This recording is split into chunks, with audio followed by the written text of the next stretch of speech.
आज हम बनाएंगे यूनिक फ्लेवर में बहुत ही टेस्टी खस्ता खारी। अजवाइन वाले खारे तो आपने बहुत बार खाए होंगे, बस इस यूनिक फ्लेवर को एक बार ट्राई करके देखिएगा।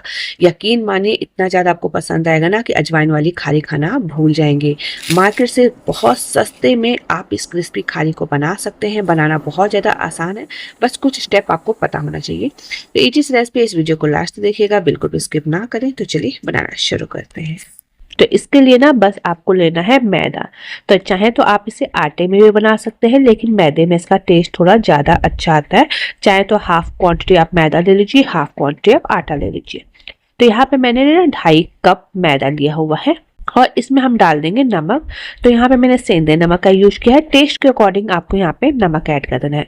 इसके साथ ही मैं यहाँ पे डाल रही हूँ पिज्जा सीजनिंग, जो कि सबके घरों में आजकल बहुत ही इजीली मिल जाता है, मार्केट में भी बहुत इजीली अवेलेबल होता है।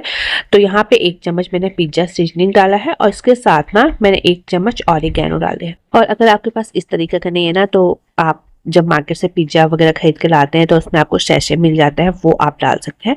यहाँ पे तीखे के अनुसार आपको मिर्च डालना है। तो यहाँ पे चाहे तो आपको बहुत ज़्यादा तीखा चाहिए तो हाफ चम्मच डाल दीजिए, नहीं तो आप मेरी तरह कम डाल सकते हैं। अब मैंने लिया है यहाँ पे अमूल का चीज।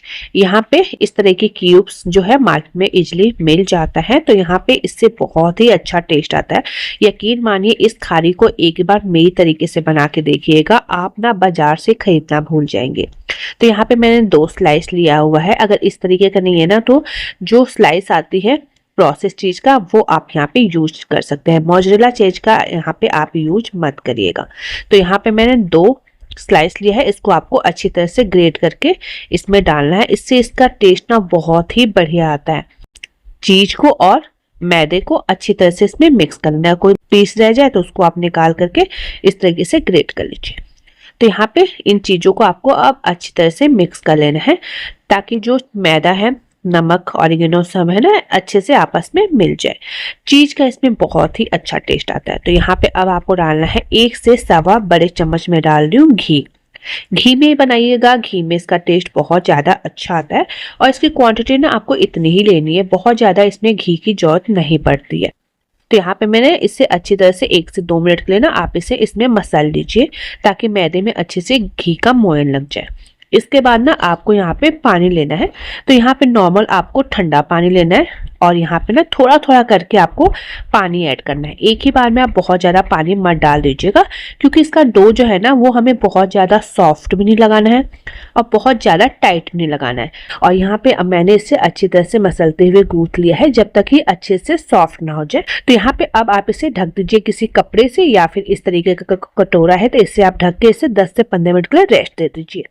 और अब मैंने क्या किया है, यहाँ पे एक पैन ले लिया है और इसमें हम डाल रही हूँ घी। तो यहाँ पे मैं घी का ही यूज कर रही हूँ, इससे अच्छा टेस्ट आता है। अगर आप चाहें तो यहाँ पे इस स्टेज पे आप ऑयल का भी यूज कर सकते हैं। तो यहाँ पे ना 1 बड़े चम्मच के लगभग मैंने घी डाल दिया है और यहाँ पे हम इसे मेल्ट कर लेंगे। तो यहाँ पे ना मेल्ट घी का ही आपको यूज करना है। और यहाँ पे ना इस चम्मच से आपको 4 से 5 चम्मच आपको यहाँ पे मेल्टेड घी लेना है और इसमें 1 से सवा चम्मच आपको कॉर्नस्टार्च डाल देना है।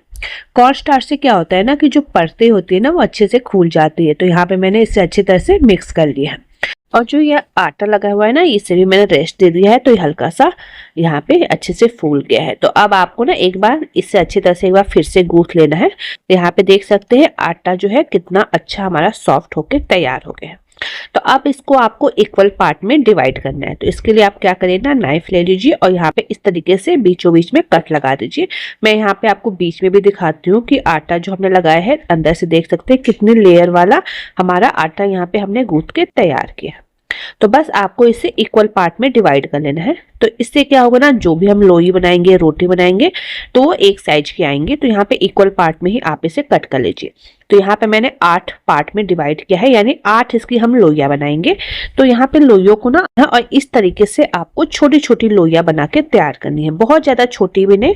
यहाँ पे जिस साइज में आप कट करें उसका एक एक पार्ट का आप यहाँ पे लोई बना लीजिए। तो यहाँ पे इस तरीके से आपको फोल्ड करना है और यहाँ पे आपको इस तरीके से लोई बना लीजिए। जिसकी लेयर है ना, वो खराब नहीं होनी चाहिए। तो यहाँ पे हमने सारी लोइयां बना के तैयार कर लिया है। ये खारी बहुत ही जल्दी बन जाता है और बहुत सस्ते में, मार्केट में तो आपने देखा होगा 200-250 ग्राम आपको 80-90 रुपए मिल जाता है, पर घर पे आप इसे इजीली सस्ते में बना सकते हैं। तो यहाँ पे जो बचा हुआ आटा है ना, उससे आप कपड़े से ढक के या फिर किसी ढक्कन से ढक के छोड़ दीजिए, ताकि ना आटा जो है वो ड्राई ना हो। और यहाँ पे आपको इसे अच्छी तरह से बेलना है। तो यहाँ पे हमने मैदे का यूज किया है, तो थोड़ा जैसे हम इसे बेलते हैं ना, ये खिंच के सिकुड़ जाती है, तो इसको आपको अच्छी तरह से बेल लेना है। पतला सा ही बेलिएगा, और अगर आपको लगे कि ये चिपक रहा है तो आप यहाँ पे हल्का सा मैदा डस्ट कर लीजिए। तो यहाँ पे बहुत ही पतला आपको बेल के तैयार करना है। यहाँ पे देखिए इस तरीके से, जितना पतला आप बेलेंगे उतना ही अच्छा आपकी खारी बन के तैयार होगी। तो यहाँ पे एक मैंने बेल लिया है, तो इसे मैंने साइड में रख दिया है, प्लेट में इस तरीके से फैला के रख देना है।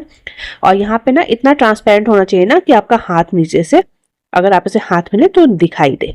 तो यहाँ पे इस तरीके से हम 4 लोइयों को बेल के रोटी की तरह तैयार कर लेंगे। यहाँ पे मैं इसे काउंटर पे ही बेल रही हूँ, क्योंकि ना इसे मैं बहुत बड़ा करना है, जितना बड़ा आप कर सके उतना बड़ा आप कर लीजिएगा। तो इस तरीके से मैं यहाँ पे 4 रोटियां बेल लूंगी पतले पतले से, और इसको आपको साइड में रख लेना है। तो यहाँ पे मैंने तीसरा बेल लिया है, इस तरीके से हम चौथे को भी बेल लेंगे। तो यहाँ पे अब आपको क्या करना है, एक रोटी लेनी है, घोल है ना घी और कॉर्नस्टार्च का, इसको अच्छी तरह से एक बार मिक्स कर लीजिएगा, क्योंकि जो कॉर्नस्टार्च होता है ना वो नीचे बैठ जाता है। मिक्स करने के बाद आपको इसके ऊपर इस तरीके से लगा लेना है, अच्छे से आप स्प्रेड कर दीजिएगा। इसके बाद आप थोड़ा सा जो मैदा है उसको भी आप डाल दीजिएगा। रोटी जो हमने बेल के रखी है ना, वो हम जब छोड़ देते हैं ना तो हल्की सी सिकुड़ जाती है, तो आप फिर से उसे एक बार बेल लीजिएगा, फिर आप इसके ऊपर रखिएगा। जो रोटियां हैं वो इक्वल साइज की होंगी, तो लेयर बहुत ही अच्छी आएंगी। तो यहाँ पे मैंने एक के ऊपर एक यहाँ पे 4 रोटियां लगा रही हूँ, और इस तरीके से हम इस पे स्लरी लगा रहे हैं, फिर हम थोड़ा मैदा डस्ट कर ले रहे हैं, फिर हम यहाँ पे रोटी को रख दे रहे हैं। तो यहाँ पे हमने 4 रोटियां ली है, इसके ऊपर भी मैंने यहाँ पे देखिए अच्छे से घोल को लगा दिया है। हल्का सा मैं इसे प्रेस कर दे रही हूँ, और अब आपको इसे अच्छी तरह से फोल्ड करना है। जितने अच्छे से फोल्ड करेंगे ना, लेयर उतनी ही क्लियर खुलेगी। तो यहाँ पे मैंने इसे हाफ फोल्ड कर लिया, इसके ऊपर भी आपको घोल लगा लेना है। अब जो दूसरी साइड जो बचा है ना, इसको इसके ऊपर हम ओवरलैप करेंगे, इस तरीके से खींचते हुए। हल्के हाथों से करिएगा, नहीं तो जो लेयर है ना वो टूट सी जाती है। और यहाँ पे हम इसके ऊपर भी घी लगा देंगे, और हम इसको फिर से अब एक बार फोल्ड करेंगे। तो यहाँ पे आपको इस तरीके से फोल्ड करना है। थोड़ा सा मैं फैला दे रही हूँ ताकि जो इसका शेप है ना स्क्वायर सा आ जाए। और इसके ऊपर हमने एक और इस तरीके से ओवरलैप कर दिया है। तो यहाँ पे हमने इसे देखिए इस तरीके से फोल्ड किया है। इसकी फोल्डिंग पे आप ध्यान दीजिएगा, इस तरीके से आपको फोल्ड करके यहाँ पे इस खारी को बनाना है। तो अब मैं इसके ऊपर थोड़ा सा मैदा डस्ट कर दे रही हूँ, चाहे तो आप आटा भी डस्ट कर सकते हैं। और यहाँ पे हल्के हाथों से ना आपको इसे फैलाते हुए स्क्वायर शेप दे देना है। तो यहाँ पे आप चाहे तो रेक्टेंगल भी बना सकते हैं। बस यहाँ पे ना आपको बहुत ज्यादा मोटा या पतला नहीं करना है, हल्का सा मोटा रखेंगे, और अच्छे से बेलिएगा ताकि कहीं से इसकी लेयर टूटे नहीं। और इतनी मोटी आपको ये रोटी बना के तैयार करनी है। इसके बाद अब हम इसे कट करेंगे। तो यहाँ पे आपको ना जिस शेप में भी आपको पसंद है, बड़ी, लंबे, स्क्वायर, रेक्टेंगल, उस शेप में आपको इसे कट कर लेना। थिकनेस मैंने इतनी रखी है, और लेयर देख सकते हैं बिल्कुल क्लियर, इसमें हर एक लेयर आपको दिखाई देगी। जो कैमरा है इससे इतना अच्छा कैप्चर नहीं होता है, लेकिन आप अपने हाथों से देखेंगे तो बहुत अच्छी लेयर दिखाएंगे। अब मैंने यहाँ पे क्या है, तेल को गर्म करने के लिए साइड में रख दिया है, और जो ये कट किया हमने इसको हम एक प्लेट में ले लेंगे। यहाँ पे जो खारी है ना, एक के ऊपर एक रखने पे चिपकते नहीं है। अब सबसे इंपॉर्टेंट स्टेप कि तेल जो है बिल्कुल हल्का सा गर्म होना चाहिए। यहाँ पे देखिए जैसे मैंने डाला है, इसमें एक हल्का सा बुलबुला निकल रहा है, इतना ही तेल गर्म होना चाहिए। तब आपको यहाँ पे खारी को डाल देना है, जितना कढ़ाई में आ सके उतना आपको डालना है। गैस की फ्लेम बिल्कुल लो करके रखना है। मैंने यहाँ पे हाफ पार्ट ही डाला है, हाफ मैंने बचा लिया है। और जितने लो फ्लेम पे आप सेकेंगे खारी, उतनी ही ज्यादा अच्छी और क्रिस्पी और हर लेयर बिल्कुल क्लियर खुलेगी। तो यहाँ पे देख सकते हैं कि जो खारी है हमने जब डाला था वो नीचे थी, जैसे ये फूलती है यानी लेयरिंग इसकी खुलती है, ये ऊपर की तरफ आ जाती है। और ये इसको आपको लो फ्लेम पे ही तब तक सेकना है, अलटते पलटते, जब तक ये अच्छे से क्रिस्पी ना हो जाए और इसकी हर एक लेयर खुल ना जाए। तो यहाँ पे आप इसे आराम से लो फ्लेम पे छोड़ दीजिए, बीच बीच में इसे चलाते हुए पलट दीजिए ताकि दोनों साइड से अच्छे से सिक जाए। और जब गोल्डन कलर की हो जाए तो आप इसे निकाल लीजिए। तो यहाँ निकालने के बाद आपको प्लेट में रख देना है, क्योंकि तेल जो है ना, इस हम खाने खारी को सेका है तो बहुत ज्यादा गर्म है, तो उसको आपको ठंडा कर लेना है। तब तक आपको सेकेंड बैच को कट कर लेना है। तो यहाँ पे देखिए मैंने तेल को फिर से अच्छे से ठंडा कर लिया, मतलब हल्का सा गुनगुना है, तब आपको यहाँ पे फिर से खारी को डालना है, नहीं तो अगर उसी टेम्परेचर पे आप खारी को डाल देंगे ना तो अच्छे से ये पफ नहीं हो पाएगा, लेयरिंग नहीं खुलेगी, तो अच्छे ये नहीं बनेंगे, हार्ड से बनेंगे। तो इस बात का आपको ध्यान रखना है।